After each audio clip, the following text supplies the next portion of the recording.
Ну что, друзья, вот так и скажу, в чем сила бот? Технологии искусственного интеллекта постепенно внедряются не только в IT-секторы, но и в ритейле, маркетинге, финансовой сфере, промышленности. Рассказываем, какую пользу уже приносит искусственный интеллект разным типам бизнеса. Об этом, в принципе, и о многом другом мы сегодня поговорим с Файозом Азами. Молодой таджикистанец и его команда запустили первый таджикский стартап в сфере искусственного интеллекта в далеком и туманном Лондоне. Файоз, а сколько вы не были в Таджикистане? Я каждый год прилетаю, но уже 13 лет как не живу здесь. Да. Все-таки заграница, где-то там, в Англии, в Лондоне, прогуливаясь около Биг Бена, хотя бы иногда вспоминаете о нас? Не забывайте, хотя каждый год приезжайте, но, наверное, все это по делам большей частью. Да, Таджикистан — это в моем сердце, где я бы не был, всегда воспоминания, всегда желание сюда прилетать. И поэтому Лондон — это чисто как бизнес для меня. Я думаю, то, что... Я, наверное, так скажу. Лондон — это просто офис, который находится очень далеко. Конечно. Хорошо, у меня вот такой вопрос первый, наверное, и, мне кажется, немаловажный для всех наших слушателей. Предлагаем начать все-таки с самых азов. Вообще, объясните нам, пожалуйста, простым, доступным языком, как вот маленькому ребенку. Вообще, что такое искусственный интеллект? Очень трудно объяснить это обычным языком, но искусственный интеллект — это процесс или автоматизация мышления, автоматизация каких-то процессов, которые раньше делали люди, поскольку факторов данных очень много стало, и именно ресурсы дорогие. Во всем мире идет автоматизация, чтобы вместо 1000 людей компьютер просто думал за человека. То есть это просто большой мозг, который делает нам на 1000 раз больше функциональности и мышления по сравнению с обычным человеком. Но, как я понимаю, вот избавите нас от всей рутины, той самой, которой мы очень сильно устали. Конечно. В общем, искусственный интеллект берет на себя всю самую неприятную такую вот и занудную работу. И тяжелую. И тяжелую тоже. Да. Хорошо, спасибо огромное. Но я думаю, вот такое некое в начале объяснение прозвучало. Я думаю, мы потихонечку будем углубляться в это. Вообще, как пришли к Data Science? Чем вас изначально привлекла область работы с огромным количеством данных? Да. Если честно, в молодости, когда я был маленьким, я даже не думал. В молодости, говорит человек, который выглядит моложе меня в раз 5. Спасибо. Когда был маленьким, если честно, то есть у меня дедушка был учителем математики, физики, химии. Мы когда собирались, у меня очень много двоюродных братьев, мы часто занимались именно решением задачки, задавали вопросы, и это было очень занимательно и очень интересно, и всегда тянуло к этому. Ну то есть вот такие вот маленькие задачки с дедушкой, занятия математикой. Да. Вы любите, в общем, все это? Я считаю в голове, я это понял где-то, наверное, 10 лет назад, то, что я всегда считаю в голове. Даже когда жду, то есть в каком-то мире я не знаю, что это, но почему-то всегда время, даже есть часы, я считаю, сколько минут, сколько там, секунд. То есть вы сейчас считаете, что это ваше призвание на данный момент? Я думаю, то, что у таджиков очень, это в крови у нас. С математикой у нас очень сильно развита именно из-за наших предков. Как вы знаете, очень много известных математиков и астрономов, математиков, огромнейшее количество, конечно. И именно эта сфера, она более такое связана, не то, чтобы ты мог там задачки решать именно на тетрадке, это более так заходит в сферу программирования, в сферу более такой эконометрики, понимания эконометрики. И я учился именно по этой сфере. Да. Хорошо, расскажите подробно о своем стартапе, вообще в принципе, как все это начиналось. Конечно. Я долго занимался, то есть Data Scientist, Data Analytics в разных компаниях. Когда переехал в Лондон после учебы, я учился в Манчестере, тоже эконометрику, экономику, то, что именно основа Data Science. И получается, вот на протяжении изучения всех этих клиентов, на протяжении изучения каких-то вопросов, которые мы решали, я начал думать о том, что я могу создать свою платформу, которая будет намного лучше. Для меня всегда улучшать какой-то процесс это первый вопрос, когда я начинаю что-то. Таким путем я понимал то, что начинать стартап не такая уж легкое дело. Естественно.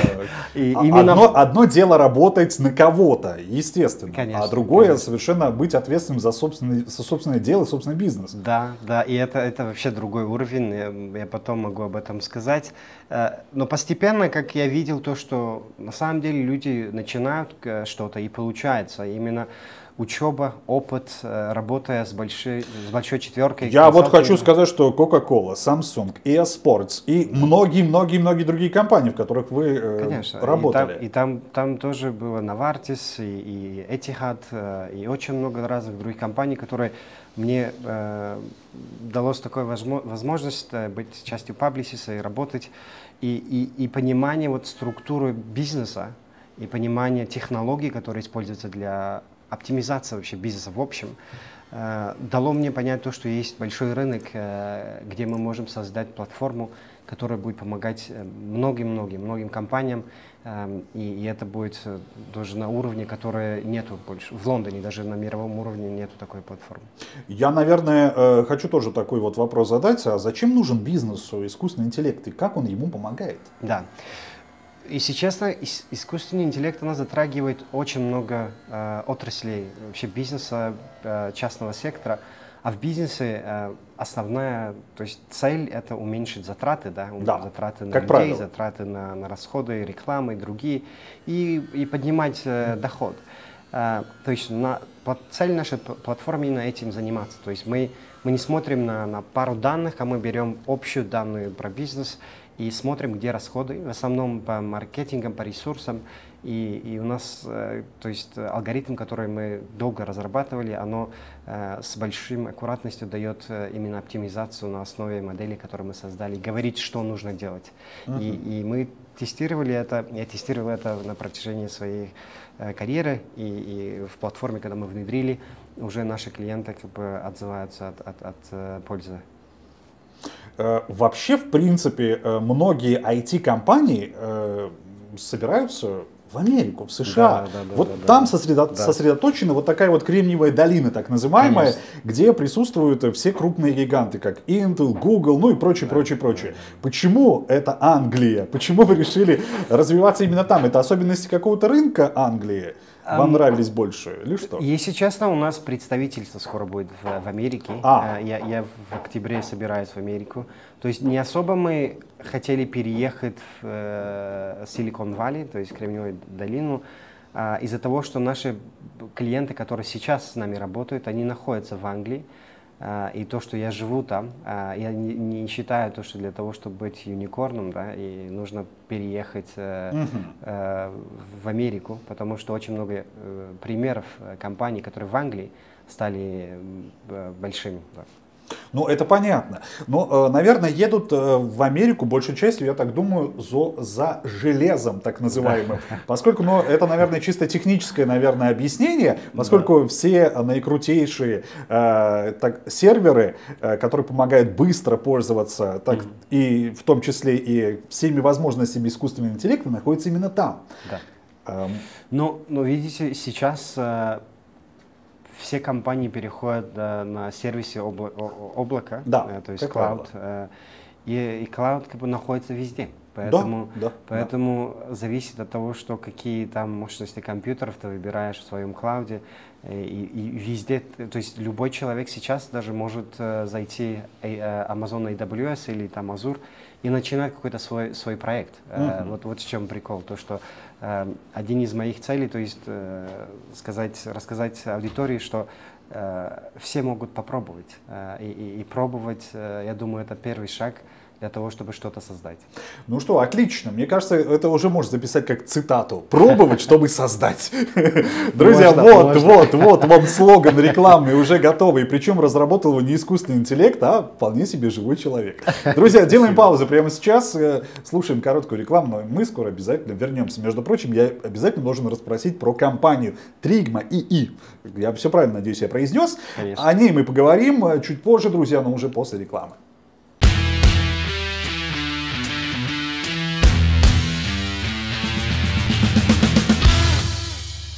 Друзья, еще раз вас приветствуем, не удивляйтесь, да, я сегодня снова не один, и, по-моему, это здорово. Напоминаю, в гостях у меня сегодня Файоз Азами, это молодой таджикистанец, который запустил первый таджикский стартап в сфере искусственного интеллекта в Лондоне.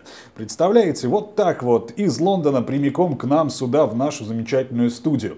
Кстати, я должен все-таки расспросить вас про вашу компанию. Trigma AA, или Trigma II, то есть что означает искусственный интеллект. В принципе, расскажите о вашей компании, которая сейчас уже существует, действует и, как говорится, функционирует очень успешно. Да, компанию мы начали разрабатывать именно коды и вообще идею очень давно, регистрировали компанию в 2020 году. У нас был маленький состав, сейчас оно большое, но вся идея зародилась с того, что я просто работал, и мне было неинтересно работать где-то на кого-то. И я долго думал о том, чтобы начинать свой стартап, потому что Лондон, дорогой город, начинать бизнес требуются большие средства. То есть нужно было как бы приготовиться, дойти до этого момента и в один момент как бы сделать это решение. Мы создали компанию, и уже у нас как бы были перспективные клиенты, контакты, кто как бы спрашивал, как прогресс идет, и мы начали тестировать. В общем, процесс создания компании, она такая, очень много работы требуется. То есть я был и бухгалтером, и дизайнером, и программистом, и директором, и финансов, и все. То есть ты по идее делаешь все сам. Но помимо того, что вы создали компанию, вы сплотили еще соотечественников вокруг себя из Таджикистана. Расскажите об этих людях тоже. Вы все-таки команда есть команда. Конечно. Не, я хочу отметить то, что когда собирали средства, один из в сфере стартапа говорит angel investors, то есть ангельные инвестора. Это первым подошли ко мне мои друзья, с кем мы плотно дружим в Лондоне. Это Фирдав Шахиди и Уктам Матлабов, которые сильно помогали мне делать эти решения, потому что мы часто встречались, мы говорили об этих идеях. И да, то есть один из наших главных фронтенд программистов, который разрабатывает вот красивое, вот то, что как можно пользоваться именно искусственный интеллект, который в бэкэнде стоит. Это Аслидин Музафарзода, который очень талантливый, который со мной начал как бы эту компанию, и он находится здесь, в нашем офисе, в Таджикистане. Здорово. Да. Я отойду от команды. Мне интересно, все-таки вы учились в Таджикистане, кибернетика. Наверняка это ваш конек был здесь.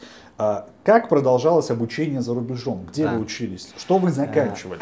Да, то есть очень для меня смешная история, да. как я попал, ну не как я попал, а как я выбрал этот путь.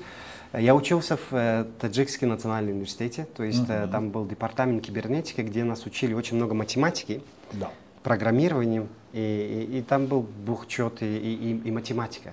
То есть один из предметов была эконометрика, что все ненавидели, но почему-то мне нравилось. И мне нравилось, но я провалил этот экзамен. Я потом подал на этот экзамен, и когда я прошел на второй раз, учительница сказала то, что я долго учил, 6 месяцев учил, чтобы заново сдать. Я ей сказал то, что я поеду за рубежом, и именно этот предмет я выберу, чтобы учиться. И так и произошло. Потом я выиграл scholarship, OSI, Achieving Scholarship, и поехал в Манчестер. Я люблю Манчестер Юнайтед, это моя команда. Я выбрал этот универ. И я учил там экономику и эконометрику. Именно вот этот предмет эконометрика, она и является основой Data Science. И после этого как бы мое учение, я каждый год пытаюсь учиться чему-то новому. Вот недавно закончил программу по искусственному интеллекту в Оксфорде, университете Оксфорда, что дало мне очень много понять, именно аппликация или адаптация искусственного интеллекта в разных сферах жизни. Мне интересно, то есть получается, в разных факультетах мира уже реально существует факультет искусственного интеллекта? Это уже, то есть один это уже просто, это как обыденность. Конечно, меня приглашают на разные, то есть уроки, чтобы преподавать урок, то есть Data Science, искусственного интеллекта в разных универах, и каждый университет, наверное, 90% уже предлагают эти курсы. То есть искусственный интеллект, как само, это процесс, но именно карьера, которая создает эти модели, понимает и интерпретирует, это data scientist, да, то есть, я не знаю, как на русском говорить, это data scientist, и именно эта карьера, она очень перспективная. Наука о данных, по сути. Конечно, да, наука о данных. И эта карьера, она очень перспективная. Я бы призвал всех наших соотечественников чуть-чуть понимать, что за направление это, и если возможно, то есть попытаться учиться именно по этой направлению. А какие компании и с какими задачами чаще всего обращаются к вам? Да. Наши клиенты, они обычно большие глобальные клиенты, у которых там 1000 продуктов в разных странах, и у них очень много ресурсов тратится на продажу продуктов, либо это лекарства, либо продукты питания, либо это сервисы. То есть все, что для того, чтобы продать какой-то продукт, нужно потратить. Мы оптимизируем этот процесс затраты на продажу продукта, чтобы у компании тратили меньше и продавали больше. Мне интересен алгоритм работы всего. Допустим, я, владелец сети аптек. Конечно. Мне нужно распространять определенные лекарства. К примеру говоря, каким образом искусственный интеллект будет продавать вот те же самые пресловутые лекарства или все что угодно? Да. То есть один из компонентов мы берем данные, то есть для того, чтобы создать искусственный интеллект, нужны хорошие данные. То есть вы берете статистику о моей работе полностью? Конечно, данные, которые уже где-то сохранены, это в каком-то базе данных локальном или в клауде, в облаке. И нам нужны факторы, которые влияют на бизнес. Это, например, там, затраты на рекламу, это конкуренты, это цена, это ресурсы, которые тратятся, это локация, где находится ваш магазин, и сколько конкурентов возле вас. Ого! Да, то есть там очень много данных дается, чтобы определить, что влияет на продажу. И потом искусственный интеллект формирует вот эту модель, одну определенную, и дает какие-то советы по развитию бизнеса? Да, то есть процесс идет так, то есть мы соединяемся с базой данных клиента, берем вот эти данные, у нас есть процесс, который валидирует данные, чтобы не было плохих данных. И уже автоматизация процесса, модель определяет, автоматически трансформирует, определяет, какие факторы именно влияют на продажу. Да, влияют на продажу негативно или позитивно. Но главный фактор — это иметь достаточно данных. Недостаточно данных по горизонтальному, а именно по времени. То есть если иметь там 2 года данных, наш модель будет, аккуратность модели будет намного улучшаться, чем иметь 2 недели. То есть это одна из самых важных моментов для искусственного интеллекта. То есть... Понятно. Мне интересны перспективы компании Trigma в Таджикистане. Что вы с каким интересным проектом, с какими интересными задумками и, как же это сказать, инициативами сейчас находитесь здесь, в Таджикистане? Да, у нас здесь есть офис, наш главный фронтенд девелопер Аслидин Музафарзода сидит здесь, и у нас тоже есть шогирдо или там ученики, которые учатся сейчас с нами, пока еще не работают, мы обучаем.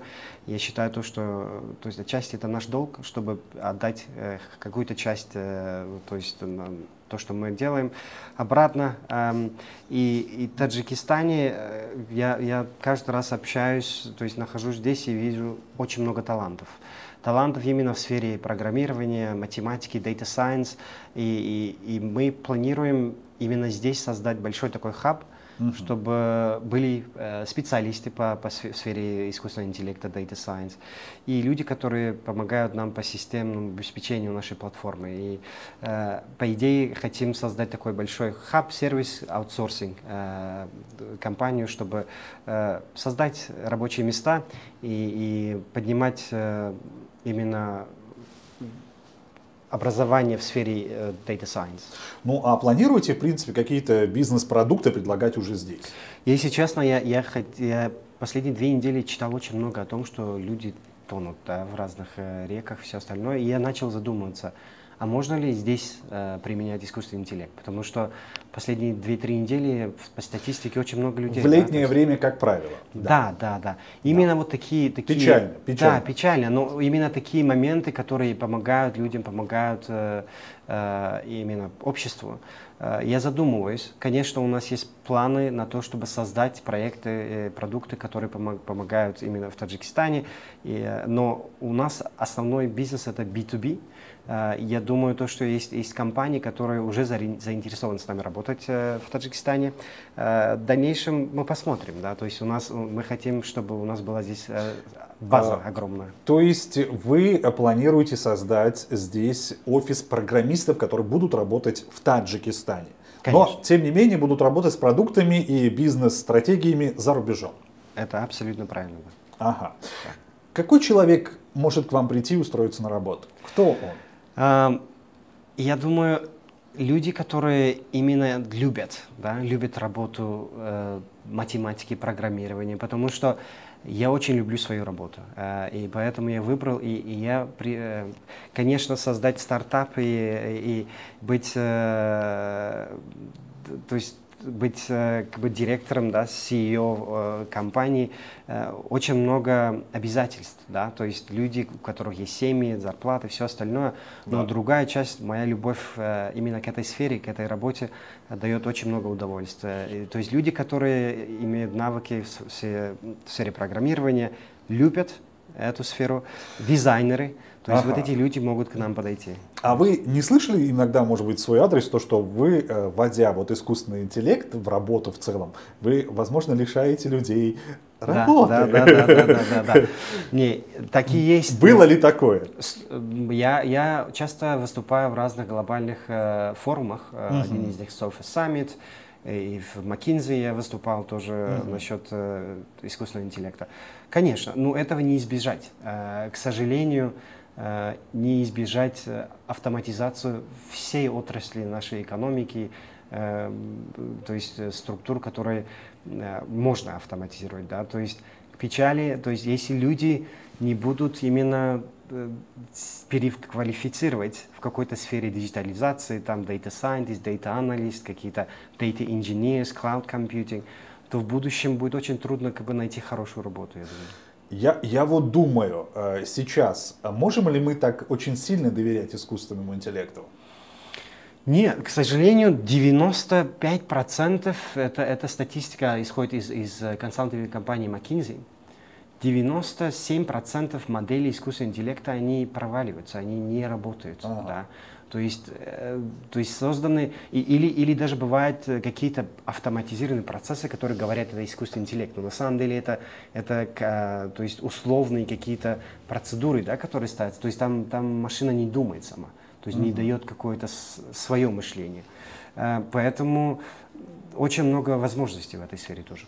Ну что, друзья, у меня еще один вопрос. На самом деле, оказывается, вот я тоже вот узнал об этом недавно, ваша вот компания уже оценена в $30 миллионов. Да, но эта оценка, она может быть намного больше, но мы как бы сейчас пытаемся даже не думать об этом. У нас работа, у нас клиенты. В декабре мы узнаем насчет настоящей эвалюации, то есть оценки. В декабре у нас будет один раунд инвестиций. Хорошо, договорились. Мы тоже будем за этим обязательно следить. Спасибо. Друзья, прямо сейчас сделаем еще одну короткую паузу и обязательно, друзья, поговорим о будущих, наверное, планах. Вообще, в принципе, мне кажется, это интересно знать. Тем более, я думаю, что это тоже будет связано и с нашей страной. Друзья, делаем паузу. Скоро будем.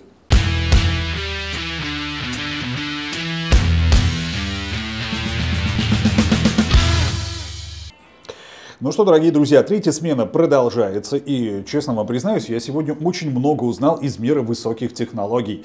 Я всего лишь провел какой-то битый час вместе с Файозом Азами, и, понимаете, друзья, возможно, я тоже скоро стану крутым программистом. Нет, шучу. Конечно.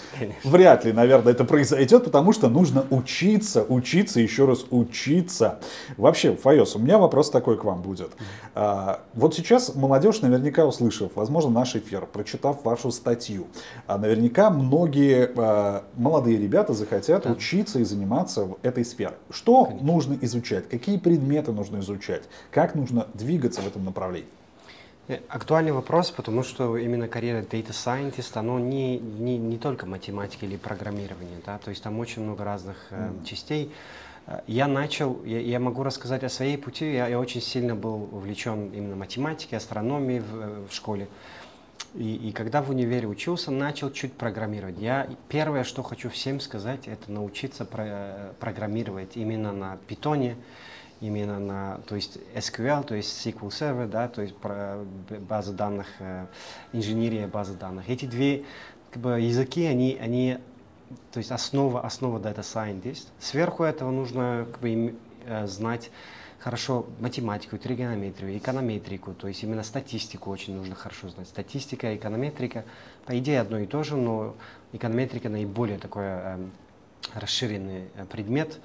И после этого то есть иметь, как говорится, то есть storytelling, да, то есть рассказать историю данных, потому что создавая искусственный интеллект, какой-то модель или алгоритм, оно дает тебе цифры. И эти цифры нужно интерпретировать. Именно умение понимать проблему с разных сторон, и бизнес вообще с разных сторон дает тебе интерпретировать эти результаты. То есть именно в эти навыки очень помогут для людей, которые хотят идти по этому направлению. Мне интересно, как вы об этом рассказываете. Вы знаете, вот обычно человек, который занимается сухой статистикой, который занимается цифрами, как правило, он говорит про цифры. А вы это рассказываете о каком-то произведении искусства. 100%, потому что я презентовал очень много, и я очень много научился, что многие люди сухие цифры, они не дают какую-то историю, какую-то там рассказ, как называется, story, да, то есть какую-то историю. То есть для Data Scientist одно из важных моментов вот именно карьеры Data Scientist это умение рассказывать историю даты так, чтобы было интересно. И именно это произведение. И для меня всегда удовольствие. Я долго учился этому. Это последний шаг был в моей карьере, что обычно, когда ты говоришь на другом языке, на английском, и рассказывать историю данных, владением языком очень важно, но опыт есть опыт. То есть со временем мне это удалось, и с самого начала я предлагаю, чтобы именно обратить на это внимание. Вообще мне еще один интересен вопрос. Что искусственный интеллект на данном этапе развития умеет делать лучше, чем человек? Очень много чего. Распознание, например, предметов. Вот именно машины, которые сейчас, Tesla, один из примеров, модели, которые создали, они очень быстро распознают предметы. Другой момент, это при наеме людей, нанимать людей на работу. Кстати, это сейчас очень популярное направление. Конечно. Именно вот найм людей. Почему именно доверяют это искусственному интеллекту? Ну, вот прочитать CV человека и именно соединить, когда, откуда, то есть ушел, вот, что прочел и как написано. То есть вот столько данных для одного человека и посмотреть, то есть 20-30 CV, да, то есть резюме. В крупной компании. Да, там 1000 бывает. И дать этому, то есть искусственному интеллекту или алгоритму, оно намного быстрее. И намного... эффективно это?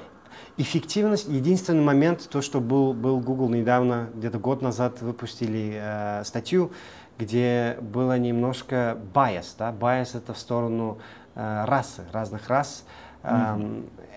Вот именно потому, что человек создает эту модель, то есть нужно там параметры ставить, чтобы было честно. Расовое равенство. Расовое равенство, то есть там еще есть age, то есть возраст, да, то есть с возрастом тоже там есть дискриминация. Нужно, чтобы алгоритм это все также и половая дискриминация. Конечно.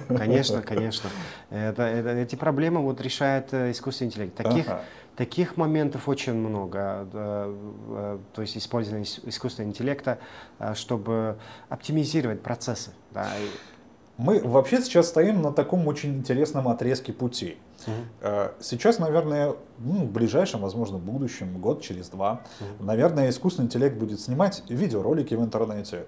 Уже есть. Уже это есть. Уже фильмы создавать, картины. Но я не знаю, мне кажется, искусственный интеллект сейчас займет очень много места в нашей жизни.